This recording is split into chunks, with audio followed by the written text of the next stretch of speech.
Bom dia, meus amados, a graça e a paz do Senhor. Eu sou o pastor Rômulo Pereira, da Igreja Batista, Palavra da Graça, e hoje nós vamos estudar os Atos dos Apóstolos, capítulo 13, verso 40, que nos diz: Cuidem para que não lhes aconteça o que disseram os profetas. Bom, queridos, o apóstolo Paulo continua sua pregação em uma sinagoga em Chipre, em que anuncia as profecias do Antigo Testamento e o seu cumprimento na pessoa de Jesus Cristo. E que, portanto, a mensagem de Jesus, o que ele fez na cruz e sua importância e a sua ressurreição, deveriam ser recebidos. Que os judeus deveriam abraçar o Cristo que eles acabaram rejeitando e matando, mas ainda tinham chance de aceitar a Jesus, de repararem pelo menos um pouco o seu erro, pelo menos confessando o seu erro e se voltando para Cristo. Então, era hora deles se arrependerem, era hora deles e toda a humanidade se voltar para o caminho da justiça.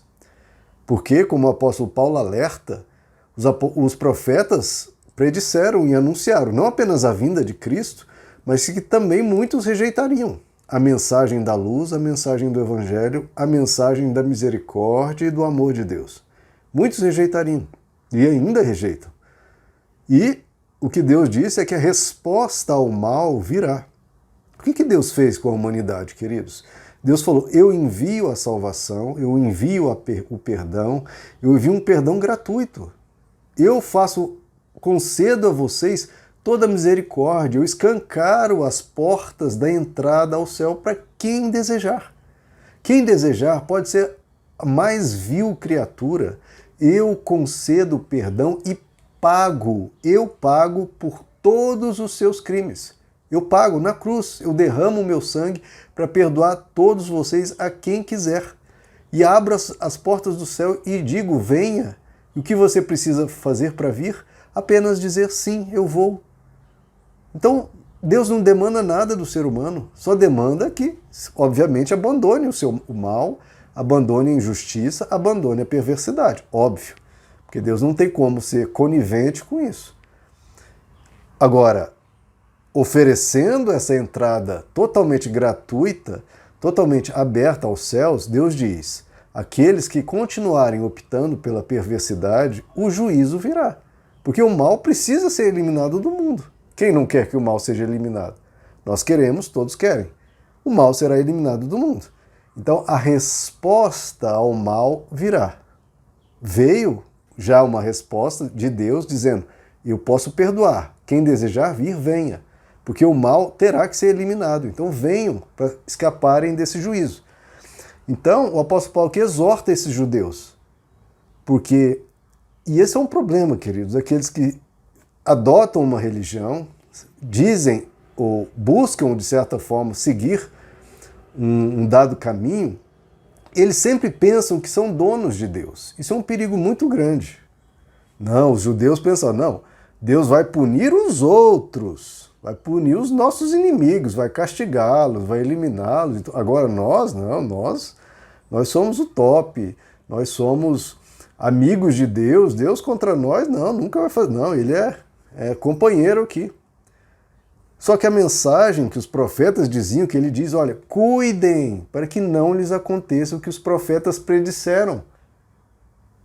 Que é o quê?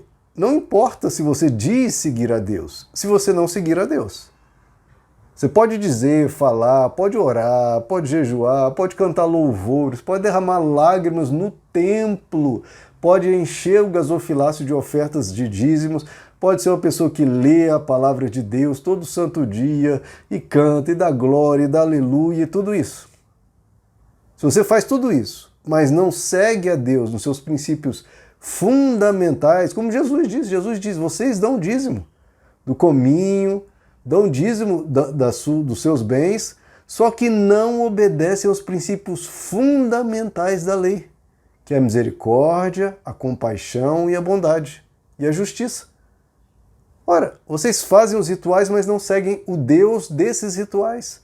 Vocês dizem e falam coisas lindas e pregam sobre Deus e cantam a Deus, mas não seguem e não obedecem. E isso virá sobre vocês. Então, essa postura arrogante, pedante e absurda, não. Deus é nosso Deus, ele vai punir os outros. Não, senhor. Isso é um cuidado que nós cristãos devemos ter também, porque isso se aplica a nós também. Nós nos acharmos, né? Não, Deus aqui, eu canto para Deus o tempo todo, eu dou dízimo, eu faço isso, faço aquilo, eu prego, eu anuncio Jesus, mas não segue a Deus. Se você não é cristão no seu lar, no seu trabalho, no seu dia a dia, não segue os princípios, de novo, fundamentais da palavra de Deus, no seu dia a dia, no seu comportamento, nas suas palavras, nas suas atitudes, não quando está em um púlpito pregando, mas no seu dia a dia, como marido, como esposa, como filho, como pai, no dia a dia, com seus colegas, ao lidar com dinheiro, ao lidar com tudo.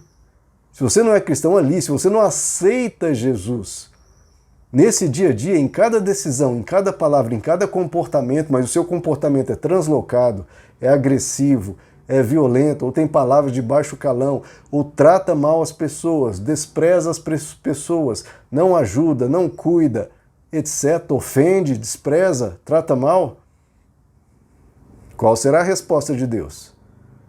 Ah, não, mas nós somos da casa de Deus, e o apóstolo diz, as Escrituras nos diz, o juízo começa pela casa de Deus.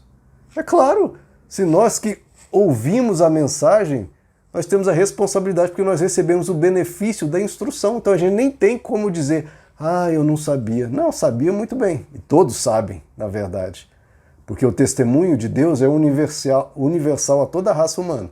Todos sabem o que é certo, o que é errado, conforme diz o Salmo 19, Romanos 10, Romanos 1, 2 e 3. Todos sabem. Não há um só, todo ser humano é indesculpável diante de Deus. Agora, ainda mais os que pertencem à casa de Deus, porque ouviram a instrução, ouviram a pregação de Jesus, ouviram a ministração do Evangelho. Que direito a gente tem de não seguir, de não obedecer? Porque quem ouviu e não pratica, e não vive, está rejeitando abertamente diante do Deus que diz louvar. Que adianta a pessoa louva e depois faz tudo o oposto do que Deus ensina? Não. Quem rejeitar o caminho da justiça, seja quem for, pode ser cristão, pode ser batizado, pode ser um líder de alguma igreja, pode ser eu, pode ser você, pode ser qualquer um. Se andar no caminho da injustiça, da perversidade, da maldade e não se arrepender disso, será alcançado pela ação de Deus. Porque Deus não vai tolerar o mal. Deus, na sua infinita paciência e misericórdia, tem dado todo o tempo do mundo para cada ser humano se arrepender. Mas virá o momento que ele vai ter que atuar para coibir o mal e para, enfim, inaugurar um reino sem maldade na história.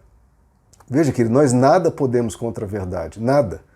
Pode se dizer cristão, mas você não pode fazer nada contra a verdade. Se você se opor contra a verdade, você está batendo de cara com uma parede indestrutível. Falando e cantando hinos que forem, mas vai bater de cara com a verdade. Você nada pode contra a verdade. Seja quem for, de novo, olha, eu nada posso contra a verdade. Se eu tentar algo contra a verdade, vai ser contra mim mesmo. Eu que serei o prejudicado, e todos nós somos assim. Esse verso, hein, as pessoas usam isso, né, para condenar os outros. Olha, você nada pode contra a verdade. A gente tem que adotar isso para nós, queridos. Eu nada posso contra a verdade. Se eu for uma pessoa perversa, mesquinha, egoísta, que só pensa em mim mesmo, que trata mal os outros, que sou explosivo, agressivo e não estou nem aí para ninguém, eu não posso fazer nada contra a verdade do amor, da bondade, da justiça e da misericórdia.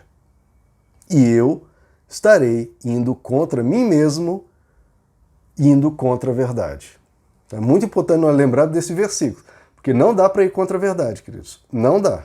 Então lembre isso e aplique isso a nós, e que isso não é negociável. Quando diz que nada pode ser feito contra a verdade, está dizendo que não é negociável. Ah, mas eu sou cristão, mas eu sou isso, eu canto no louvor. Mas nada pode ser feito contra a verdade. Isso está firmado em Deus, e isso não vai ser mudado, isso não vai ser relativizado em benefício de alguém ou de um grupo. Não, para esse grupo aqui, tudo bem, esse aqui pode fazer algo contra a verdade. Não, contra aqui o pastor Rômulo, não, ele é uma pessoa simpática, ele grava vídeos em meu nome, ele tudo bem, eu deixo aqui, eu vou relativizar, eu deixo aqui uma abertura para ele ir contra a verdade. Não, não dá. Deus não vai desfazer a verdade, Deus não vai trocar a verdade pela mentira em benefício de ninguém, queridos. Ele já oferece um perdão gratuito. Agora, se a pessoa insistir obstinadamente a ir contra a verdade ela vai e vai dar de cara com algo que não vai ser mudado. Então é muito importante nós lembrarmos isso em relação a nós, como o apóstolo Paulo está dizendo aqui para pessoas que estavam numa sinagoga adorando a Deus. E o apóstolo Paulo diz, olha, cuidado para que não aconteça com vocês o que os profetas predisseram. Porque eles predisseram e vai acontecer. E vai acontecer sempre. E ocorreu com os judeus uma vez, quando os profetas predisseram e disseram, olha, a nação vai ser destruída se continuarem andando no caminho da perversidade. O que aconteceu? A nação foi destruída. Primeiro a nação de Israel, depois a tribo de Judá em 586, antes de Cristo, quando a Babilônia conquistou a nação de Judá, destruiu Jerusalém, derrubou o templo. Só que Deus, na sua misericórdia, de novo deu uma chance. Os judeus voltaram a Jerusalém 70 anos depois, reergueram o país, estão aqui na época de Jesus. Mataram o Messias, mataram Jesus, começaram a perseguir os cristãos, já tendo matado aqui em Atos 13 antes, o apóstolo Tiago, e o apóstolo Paulo dá advertência. Olha, está aqui a mensagem do Evangelho. Se arrependam, para que não aconteça com vocês de novo o que já aconteceu uma vez. A nossa cidade foi destruída, o nosso templo foi destruído, a nossa nação foi destruída e uma quantidade enorme de pessoas foi massacrada. Que não aconteça de novo. Os judeus deram atenção? Não. O que aconteceu? No ano 70 depois de Cristo, os romanos invadiram Israel, destruíram a nação, destruíram a cidade de Jerusalém, destruíram o templo. De novo, a mesma coisa. A mesma coisa. E mais, ainda foi pior. Foram massacrados mais de 1 milhão de judeus, eles foram exilados, perderam a sua nação, tiveram que vagar pelos países, pelas nações, pelos continentes, só voltaram em 1948. Ou seja, ficaram quase 1.900 anos sem a sua terra, sem seu país. Por quê? Porque, de novo, não deram atenção a esse alerta do apóstolo Paulo, e nós temos que ter cuidado também para que não aconteça conosco. Quando a gente não ouve a mensagem, e não ouvir, eu ouvi. Não, ouvir e praticar, meu irmão. O que Jesus diz, quem tem ouvidos para ouvir, ouça. Mas nós estamos ouvindo, mas não viviam, não praticavam. Então que nós, ao ouvir a mensagem de Deus, a gente se quebrante, a gente se humilhe e fala, Senhor, eu me arrependo e me quebranto, te peço perdão, perdoo as pessoas que eu tenho que perdoar e vou viver o Evangelho. Viver o Evangelho, uma das primeiras coisas é perdoar. Perdoa as pessoas porque eu quero ser perdoado, então você precisa perdoar. A mensagem do Evangelho. E segundo, começar a seguir o Evangelho em seus pormenores e no dia a dia. Porque seguir o Evangelho não é ir no templo só e cantar músicas. Isso aqui esses judeus faziam. Não, é viver o Evangelho no dia a dia. Sendo pessoas boas, maravilhosas, pessoas que amam, pessoas que vivem o Evangelho e vivem conforme Jesus todos os dias. É isso que precisamos fazer, meus amados. Que Deus lhes abençoe e, de novo, cuidado. A graça e a paz do Senhor.